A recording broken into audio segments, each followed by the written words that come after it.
अस्सलाम वालेकुम क्लास 6। जैसे कि आपको पता है कि हम लोगों ने साइंस का चैप्टर 9 स्टार्ट किया हुआ था। अब हम उसका एक कंटिन्यू करते हैं। आप अपनी किताब का पेज नंबर 110 खोल लें, जिसमें हमने पढ़ना है मोर इलेक्ट्रिकल कंपोनेंट्स, मजीद बरकी इज्जा। अब इलेक्ट्रिकल कंपोनेंट्स क्या होते हैं? किसी भी सर्किट को बनाने के लिए जो छोटी छोटी चीज़ें रिक्वायर होती हैं, जिनसे इलेक्ट्रिसिटी पास हो सकती है यानी कि गुजर सकती है, उसे हम क्या कहते हैं? इलेक्ट्रिकल कंपोनेंट्स कहते हैं। चलिए हम पढ़ते हैं। Electrical circuits are part of our everyday lives. बल्कि इस सर्किट्स हमारी रोजमर्रा की जिंदगी का हिस्सा हैं। Electrical circuits are made up of electrical components. Electrical circuit बल्कि इज्जा से मिलकर बनते हैं। देयर आर मैनी कंपोनेंट्स, बहुत से इज्जा हैं, दैट कैन बी यूज, जो कि इस्तेमाल कर सकते हैं इन इलेक्ट्रिकल सर्किट, बल्कि सर्किट्स के अंदर। ठीक है, the table shows a few of them. अब ये सारे वो चीज़ें हैं, अब ये जो हैं ये सारे वो कंपोनेंट्स हैं जो कि हम किसी भी सर्किट में इस्तेमाल करते हैं, जिसके जरिए इलेक्ट्रिसिटी पास आउट होती है। ठीक है, ये वायर है, ये आपका बैटरी है या सेल हो सकती है, ये लैंप हो सकता है या बल्ब हो सकता है, ये क्या है? मोटर है, ये बेल है, उसके बाद बजर है, और क्या है? स्विच है। अब जो हमारा नेक्स्ट टॉपिक है वो है कनेक्टिंग कंपोनेंट्स, यानी कि जुड़ने वाले इज्जा। ये जो कंपोनेंट्स हमने पीछे पढ़े हैं, कौन कौन से थे?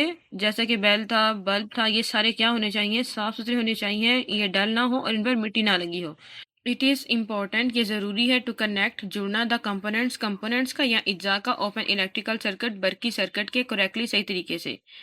फॉर इलेक्ट्रिसिटी, बिजली के लिए, टू फ्लो इजीली, कि वो आसानी से गुजर सके। Circuit connection must be clean, जो सर्किट कनेक्शन है वो क्या होने चाहिए? साफ सुथरे होने चाहिए। And free from grease and dirt, चिकनाई और गंदगी से पाक होने चाहिए।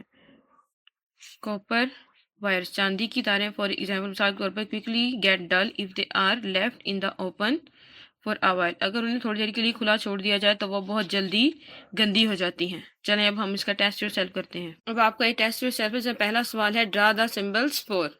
अब इसमें आप लोगों ने सिंबल बनाने हैं। सिंबल का मतलब क्या होता है? आप लोगों ने अलामतें लिखनी है, बल्ब की, मोटर की, बजर की और बेल की। अब हमारे पास जो पेज नंबर 110 है उसकी तरफ चलते हैं।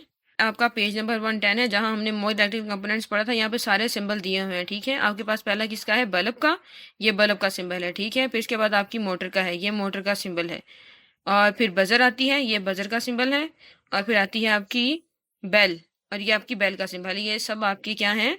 सिंबल्स हैं, निशान हैं। ठीक है, ये आप लोगों ने अपने होमवर्क में लिखने हैं, बनाने हैं बल्कि।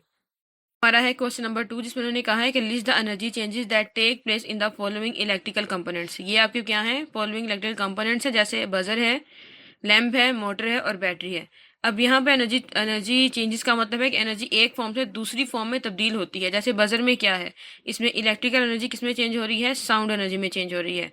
लैंप में क्या हो रहा है कि electric energy light plus heat energy में चेंज हो रही है।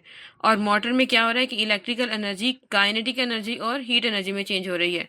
और एंड वाला है हमारे पास बैटरी। बैटरी में क्या होता है? केमिकल एनर्जी इलेक्ट्रिकल एनर्जी में चेंज होती है। हमारा जो अगला क्वेश्चन है वो है, why is it important to keep electrical components clean, कि बरकी इज्जा का साफ सुथरा होना क्यों जरूरी है? ये आपकी इसी पेज पर दिया हुआ है। कनेक्टिंग कंपोनेंट्स में सेकंड जो इसकी लाइन है वो है, for electricity to flow easily, ताकि बिजली आसानी से गुजर सके। ठीक है, ये वाला, for electricity to flow easily, ये आपका क्वेश्चन नंबर 3 का क्या है? आंसर है। तो क्लास 6 ये आपका होमवर्क है, टेस्ट योरसेल्फ 3। इसके तीनों क्वेश्चन आपने अपनी कॉपी पर लिखने हैं। इसके अलावा इन तीनों को आपने याद करना है, और आगे आपकी डायरी भी मेंशन कर दी गई है।